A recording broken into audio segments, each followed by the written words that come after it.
Hey PC people, Sheffy Tech here again with another kind of a review and a contrast and comparison of another systems monitor. Um, this is the G.Skill Wigidash. This looks like it was released in December of 23, so it's going on 2 years old. There's lots of information on YouTube and on the internet about it. I will admit that most of what I saw on YouTube appeared to be reviews that were probably supplied by G.Skill, which is, fine. You just have to take that with a grain of salt. So I kind of wanted to go over my thoughts on it. I purchased it about a week ago. Kind of been delaying doing this video because in comparison to the Thermalright Trefeo, which I've done a few videos on, this is substantially more difficult to set up and operate, but that being said, it does substantially more. First and foremost, it's a touch screen, so interacting with it is quite a bit more rewarding.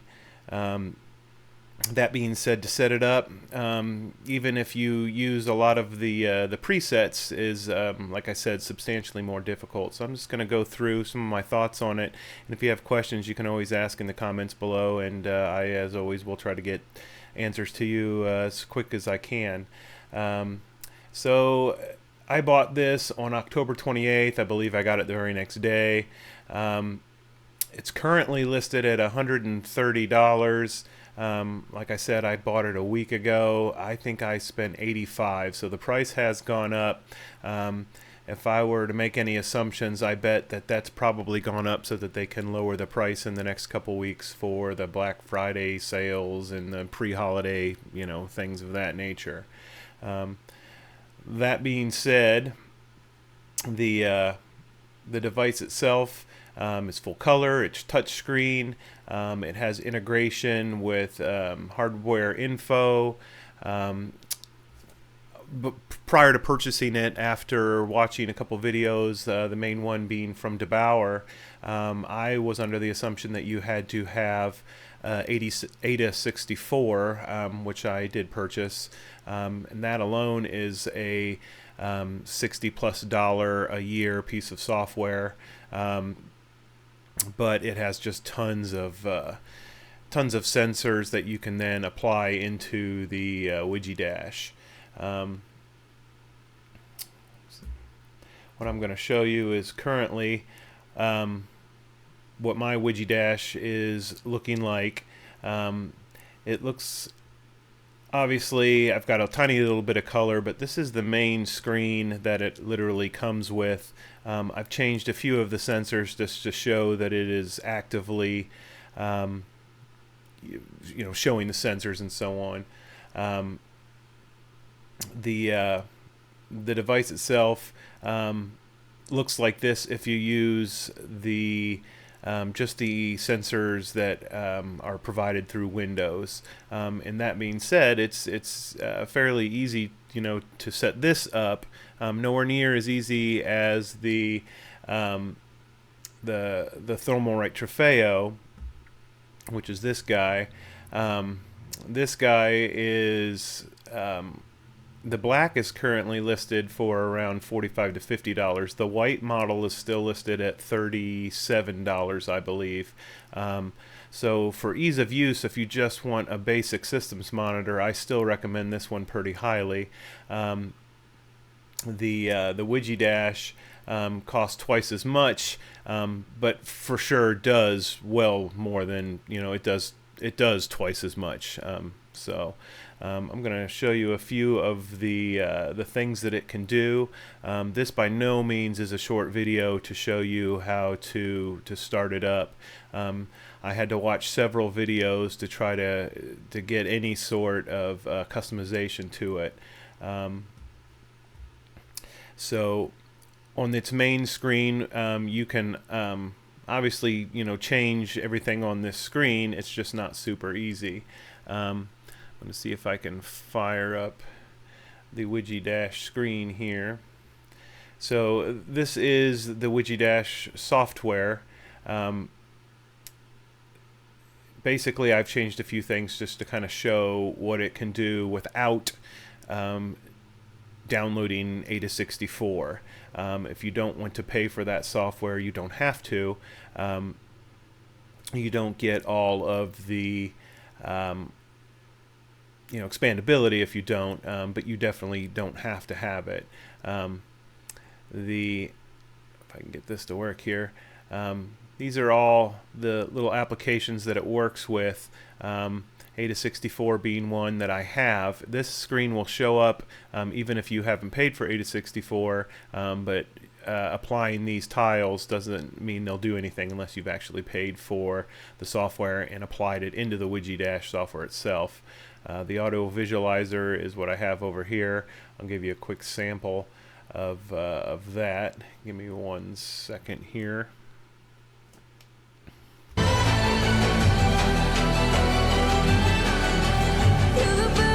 So it's something cool to look at. So it pretty much works with any audio that's going through your system, which is actually very nice. You can have as many pages as you'd like, and you can swipe the actual screen of the device. I'll show you that real quick. So there's the device. Let me reach over and give you a quick swipe here. So you can see that just by swiping the screen, it will go to the different pages. You can see that Spotify is on there. That's what I was just playing. It will show you what you're playing. You can actually do your playlist straight through the device.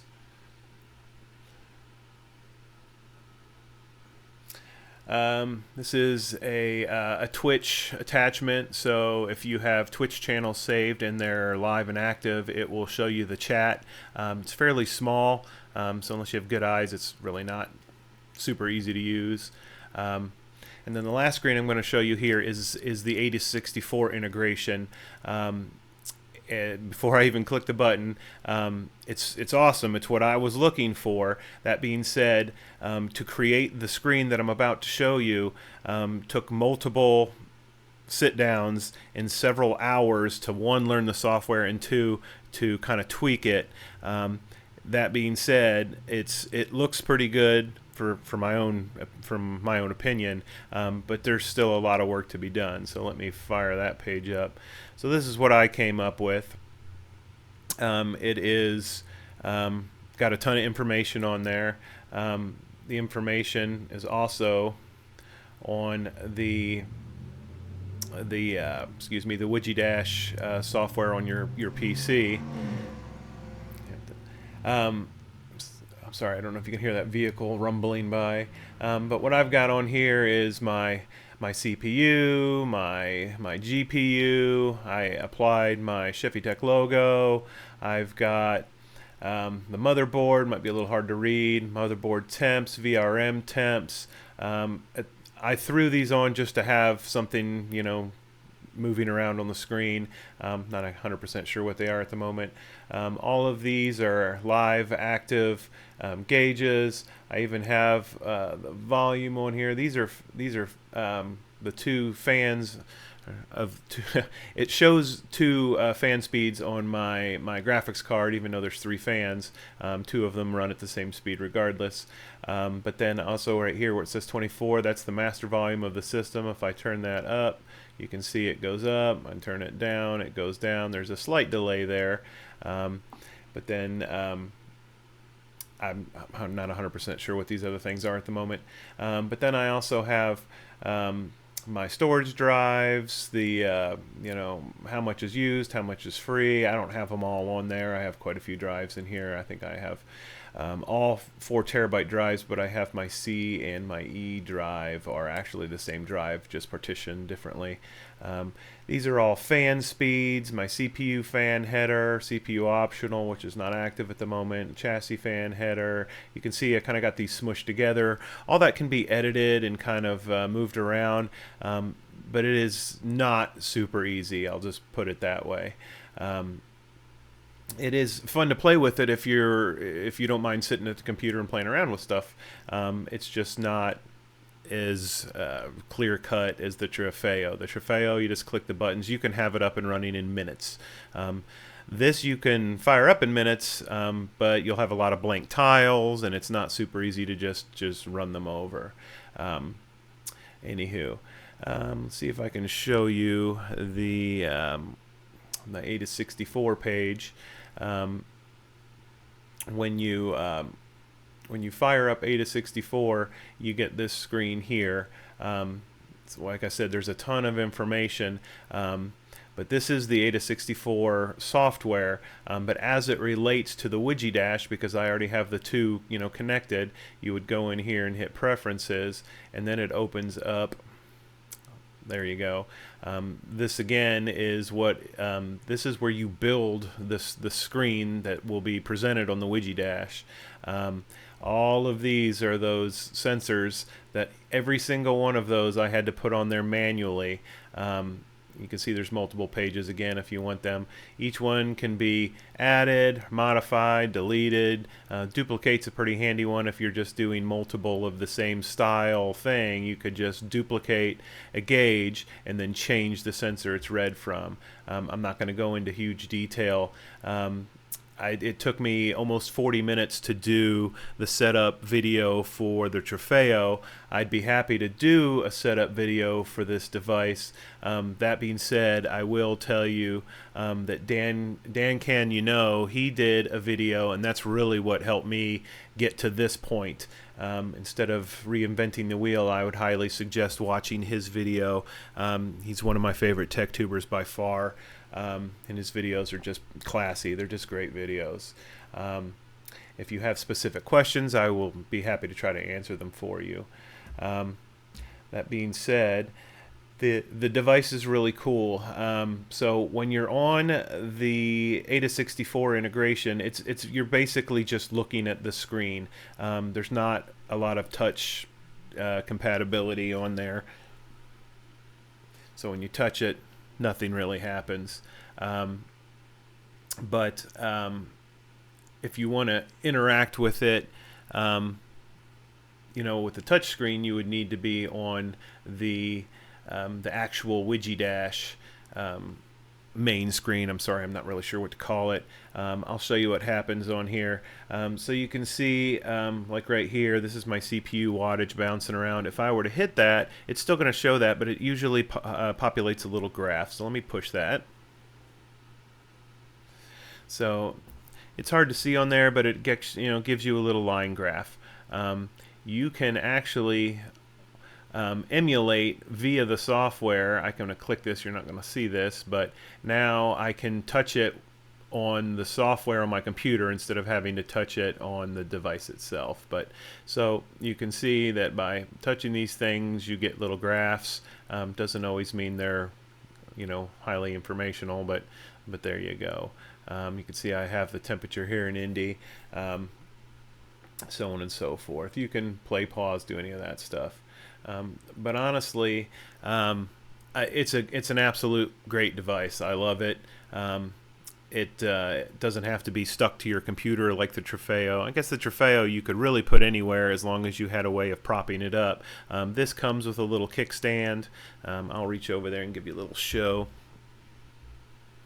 So you can see the kickstand. It's not multi, I don't know what you want to call it. It's either out or it's down, or it's flat. I'm sure you can 3D print something. I will probably look to 3D print something so that I can add it to my collection of electronics on my desk. I've got 2 different Stream Decks, and I keep a couple cameras, on my desk at all times. But there you have it. I could sit here and chatter all day. I think I've gone long enough. If you have specific questions, please go ahead and ask.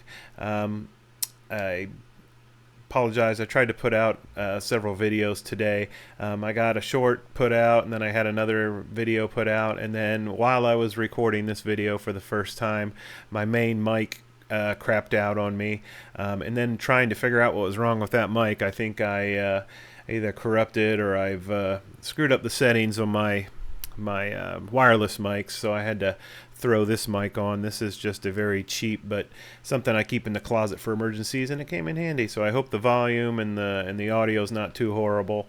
It's just a solo cast by HyperX, but it does the job. So anyway, I'm going to let you go. Thank you for watching this video. Sorry for chatting so long. Like I said, if you have questions, throw them in the comments. I will be sure to get them answered. And thank you so much for watching. Have a great one.